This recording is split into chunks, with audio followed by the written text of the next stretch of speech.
한국 연구진들이 또 한 번 사고를 쳤습니다. 반도체 불황에 이은 디스플레이 불황을 한국은 세계 최고의 기술력을 통해 돌파구를 마련해냈습니다. 중국이 가격으로 격차를 벌이려고 할 때 국내 디스플레이 기업들은 초격차 신기술을 무기로 돌파해내겠다는 전략입니다. 국내 연구진들이 새롭게 개발해낸 소재를 통해 충전 없이 스마트폰 사용이 가능할 수도 있다고 하는데요. 뿐만 아니라 메타버스를 구축하는 데 필수적인 웨어러블 디바이스 분야를 선도할 절대 깨지지 않는 디스플레이를 개발하는 데 성공해 전 세계 IT 업계가 대한민국을 주목하고 있습니다. 한국이 중국을 누르고 세계 1위의 자리를 지켜낼 수 있을지 자세한 소식 알아보도록 하겠습니다. 반도체와 함께 디스플레이 분야는 한국이 가장 첨단을 달리는 부분이었습니다. 하지만 17년 연속으로 유지해왔던 글로벌 디스플레이 점유율 1위를 2021년 중국이 차지하게 되면서 위기가 찾아왔습니다. 중국의 정부 주도하에 LCD 디스플레이를 국가 핵심 전략 사업으로 추진하면서 막대한 인적, 물적 자원을 토대로 폭발적인 성장을 이루어낸 것입니다. 이에 대한 대응으로 한국은 LED OLED로 기술 격차를 벌리며 2022년 다시 글로벌 디스플레이 점유율 1위를 탈환하는 데 성공해냈습니다. 하지만 중국 역시 막대한 R&D 투자를 통해 기술 격차를 좁혀오려 시도하고 있어 방심할 수 없는 상황인데요. 중국을 완전히 따돌리고 압도적인 기술 격차로 세계 1위의 자리를 지켜내기 위해 연구개발에 투자를 늘려나가고 있었습니다. 그리고 기대를 저버리지 않고 우리 연구진들이 또 한 번 괄목할 만한 성과를 내는데 성공했습니다. 서울대 연구진이 차세대 디스플레이 소자 페로브스카이트의 상용화에 성공한 것인데요. 유기발광 다이오드를 넘어설 미래 디스플레이 소자로 각광받고 있는 페로브스카이트 발광 소자의 발광 효율, 밝기, 수명을 획기적으로 개선한 발광 소자 기술을 개발해내는 데 성공했고, 이 연구 결과는 세계 3대 학술지인 네이처에 게재되었습니다. 페로브스카이트는 실리콘 태양전지를 대체할 차세대 태양전지 소재로 주목받는 동시에 발광 효율과 색 순도가 높아 올레드를 대체할 차세대 디스플레이 소재로서 각광받고 있습니다. 또한 색 순도와 발광 효율이 뛰어나며 소재 가격이 저렴하다는 장점도 가지고 있습니다. 기존 디스플레이 소자와 비교해 많은 장점을 가지고 있지만 상용화를 위해 발광 효율을 개선하고 수명을 늘려야 한다는 과제가 있었는데요. 서울대 이태우 교수 연구팀이 개발한 발광 소자는 발광 효율이 대폭 개선되어 외부 양자 효율은 28.9%, 47만 3,990 칸델라의 밝기에 수명은 최소 3만 시간 이상을 기록하며 학계의 기록을 뛰어넘는 성과를 보여주었습니다. 외부 양자 효율은 발광 소자에서 나오는 광자의 개수를 투입한 전기 전하의 개수로 나눈 비율을 의미하는 것으로 전력 효율을 나타낸다고 할 수 있습니다. 이번 연구 결과로 대한민국이 페로브스카이트 디스플레이 분야에서 주도권을 가지고 있음을 확인했습니다. 이 교수는 페로브스카이트 발광 소자는 세계적인 연구 그룹의 노력에도 수년간 구동 수명이 수백 시간 이내 수준에 머물러 상용화가 불가능한 실험실 수준의 소재라 여겨지고 있었다.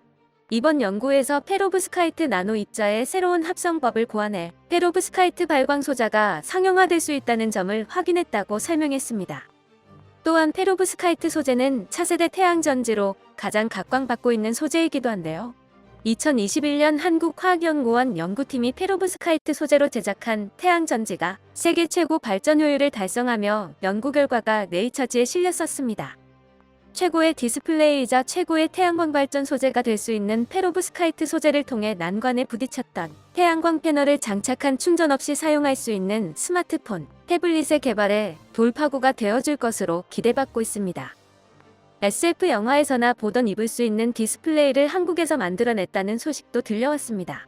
구조 변환이 자유로운 첨단 소자는 과학자들의 꿈과 같은 일이었습니다.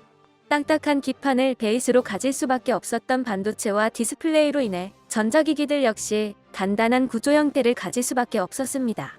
이는 안정성과 내구도를 보장하지만 인간의 신체 구조상 필연적으로 맞물리지 않는 부분이 생길 수밖에 없었죠. 최대한 인체에 딱 맞고 신체 일부처럼 전자기기를 사용할 수 있는 웨어러블 제품이 각광받으면서 이러한 한계를 뛰어넘을 수 있는 소재가 요구되고 있습니다. 그리고 스트레처블 디스플레이는 웨어러블 기술이 발전하기 위해 필수 불가결한 기술로 IT 업계의 꿈의 기술로 여겨졌었습니다. 스트레처블 디스플레이는 느리기, 접기, 비틀기 등 어떤 변형에도 파손되지 않으면서 화면을 송출하는 궁극의 프리폼 디스플레이입니다. 스트레처블 디스플레이의 잠재력을 알아본 디스플레이 3대 강국인 한중일 3국은 이미 오래전부터 기술 개발 경쟁을 시작했었습니다. 그리고 삼성에서 처음 9.1인치 올레드 스트레처블을 선보이며 한국이 선두를 달리고 있음을 보여주었었죠. 이어 일본에서는 두께가 1mm에 불과한 스킨 일렉트로닉스를 선보이고 저가 LCD를 선점한 세계 최대의 디스플레이 제조사인 중국의 BOE도 지난해 길이감이라는 이름의 스트레처블 제품을 공개했었습니다. 스트레처블 디스플레이 경쟁에서 앞서가기 위해 산업통상자원부는 2019년부터 스트레처블 개발을 국책과제로 삼고 LG 디스플레이를 총괄 주관기업으로 선정했었습니다.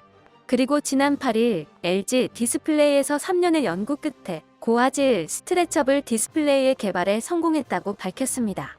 이번에 LG에서 공개한 시제품은 세계 최초로 12인치 화면이 14인치 화면까지 약 20%가량 늘어나는 게 가능하다고 하는데요. 여기에 일반 모니터 수준의 고해상도와 RGB 풀컬러를 동시에 구현해내는 데 성공했습니다. 특수 실리콘 소재로 제작된 신축성이 뛰어난 필름 형태의 기판을 개발해 유연성을 크게 높이는 게 가능했습니다. 또한 40 마이크로미터 이하의 마이크로 발광 다이오드 발광원을 사용해 외부 충격에도 화질 변화를 방지할 수 있는 내구성을 확보하고 기존의 직선 형태 배선 구조를 S자로 스프링 형태 배선 구조로 바꾸는 등 설계를 최적화해 반복해서 구부리거나 접어도 성능을 유지할 수 있습니다. 이러한 기술들의 적용을 통해 스트레처블 디스플레이의 본격적인 상용화를 위해 필요한 유연성, 내구성, 신뢰성을 기존 대비 획기적으로 높이는 데 성공했습니다. 지난해 6월 삼성에서 스트레처블 디스플레이를 이용한 전자피부 개발에 성공한 데 이어 또 한 번 한국 연구진들이 웨어러블 디스플레이의 개념을 발전시킨 것입니다. 스트레처블 디스플레이의 활용도는 무궁무진한데요. 얇고 가벼우면서 굴곡면에도 접착 가능한 디스플레이로 웨어러블, 자동차, 스마트기기, 게이밍, 패션 등 전방위적인 산업 분야에 폭넓게 적용할 수 있을 것으로 전망되고 있습니다. 또한 사회 구조를 아예 탈바꿈할 것으로 기대받는 메타버스의 기술적 구현에 필수적인 기술이 될 것으로 보이고 있습니다. 화면을 구부리거나 접을 수 있는 플렉서블을 실현할 수 있었던 이유는 디스플레이를 이루는 차세대 소자, 즉 LED 기술의 발전 덕분이었습니다. 삼성, LG 등 국내 디스플레이 기업들은 가로 세로 길이가 500 마이크로미터에 불과한 미니 LED를 만들었는데 이 미니 LED를 탄력성이 강한 특수 플라스틱에 접목해 만든 디스플레이가 바로 플렉서블 디스플레이입니다. 삼성에서 최초로 폴드 스마트폰 시리즈에 적용하며 세계 스마트폰 시장에 큰 충격을 주었었던 플렉서블 디스플레이보다 스트레처블 디스플레이가 더 발전한 형태라고 할 수 있습니다. 스트레처블 디스플레이에는 미니 LED보다 훨씬 작은 10에서 50 마이크로미터 수준의 마이크로 LED 소자가 사용됐는데요. LG와 삼성 모두 마이크로 LED를 사용한 프리미엄 TV 모델을 출시할 예정입니다. 이를 통해 마이크로 LED의 수요를 늘리고 단가를 낮추어 상용화까지 이루어낼 계획인데요. 마이크로 LED 시장은 매년 200%가 넘는 성장세를 보여주며 현재 시장 규모가 5,400만 달러에 불과하지만 오는 2026년 45억 달러까지 확대될 것으로 전망되고 있습니다. 한국 디스플레이 산업이 기술 선도를 통해 앞서 나가고 있지만 해결해야 할 과제들이 곳곳에 산재해 있습니다. 반도체 산업보다는 나은 형편이지만 디스플레이 산업 역시 핵심 소재의 상당 부분을 수입에 의존하고 있다는 문제점을 안고 있습니다. LCD는 그렇다고 쳐도 한국에서 세계 최초로 상용화하고 90% 이상의 점유율을 보여주는 올레드 부분에서도 핵심 소재와 핵심 공정에 속하는 주요 장비, 부품들을 외산에 의존하고 있었습니다. 올레드 소재 주요 원천 기술을 미국과 일본, 독일이 선점하고 있었습니다. 하지만 국내 기업들의 기술 개발 M&A를 통해 올레드 소재 부품의 국산화율을 끌어올리고 있는데요. 국산화율을 높이기 위해서는 뚝심 있게 개발을 진행할 소재 기업의 의지와 전방 기업의 지원, 정부의 국책 지원 모두가 필요한 상황입니다. 2000년대 초반까지만 해도 세계 디스플레이 시장은 일본에서 주도하고 있었는데요. 후발주자였던 삼성이 최초로 올레드 개발에 성공하면서 디스플레이 시장의 왕좌를 차지하게 됐습니다. 당시 일본 전문가들은 올레드 상용화는 물구나무 서서 후지산을 오르기보다 어렵다고 말했었지만 삼성이 성공한 것입니다. 이후 최초의 플렉서블 올레드 기술도 한국에서 개발해내고 이번 기술적인 성과들을 통해 한국이 여전히 앞서 나가고 있다는 것을 증명해냈습니다. 중국이 무시무시한 양적 공세로 한국을 따라잡으려 애쓰고 있습니다. 중국의 규모의 경제에서 나오는 생산량과 가격 경쟁력은 우습게 볼 수 없습니다. 하지만 조선업에서도 그랬듯이 한국은 언제나 한 발 먼저 앞서 나가며 중국이 넘을 수 없는 격차를 보여주고 있습니다. 다른 나라의 기술을 뺏겨와 물량 공세로 밀어붙이는 중국의 전략이 가장 최첨단일 것을 요구받는 IT 업계에서는 먹히지는 않는 것 같습니다. 앞으로도 지속적인 연구와 투자를 통해 1위의 자리를 지켜낼 수 있기를 바랍니다. 끝까지 시청해주셔서 감사합니다. 도움이 되셨다면 좋아요를, 다른 이야기도 궁금하시면 구독을 눌러주세요.